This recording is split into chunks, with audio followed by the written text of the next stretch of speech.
This channel does not promote any violent, harmful, or illegal activities. All content provided by this channel is meant for an educational purpose only.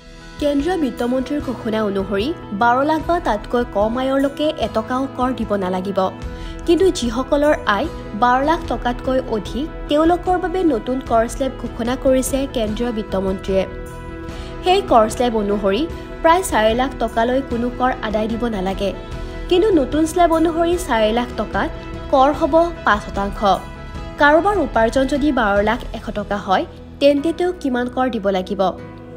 নতুন কৰ গাঁথনি অনুসৰি 4 লাখৰ পৰা 12 লাখলৈ কোনো কৰ দিব নালাগে। 4 লাখৰ ওপৰত 5% কৰ দিব লাগিব, যি আৰ্থিক হিচাপত 20,000 টকা, আৰু আগন্তুক 4 লাখ টকাৰ বাবে 10% কৰ দিব লাগিব, যিটো আৰ্থিক হিচাপত 40,000 টকা, আৰু সেই শেষৰ 100 টকাত 15% কৰ দিব লাগিব। অৰ্থাৎ কৰদাতাই মুঠ 60,015 টকাৰ কৰ দিব লাগিব। অৱশ্যে এই ক্ষেত্ৰত কৰদাতাই 75,000 টকা পৰ্যন্ত মানক কৰ্তন লাভ কৰিব। অৰ্থাৎ তেওঁৰ মুঠ আয়ৰ পৰা প্ৰথমে 75,000 টকা কৰ্তন কৰা হ'ব। তেতিয়া তেওঁৰ কৰযোগ্য আয়ৰ হিচাপ কৰা হ'ব। ধৰক কাৰোবাৰ উপাৰ্জন 12,72,100 টকা। অৱশ্যে তেওঁৰ ষ্টেণ্ডাৰ্ড ডিডাকশ্যন কৰি 12,100 টকাৰ ওপৰত কৰ দিব লাগিব।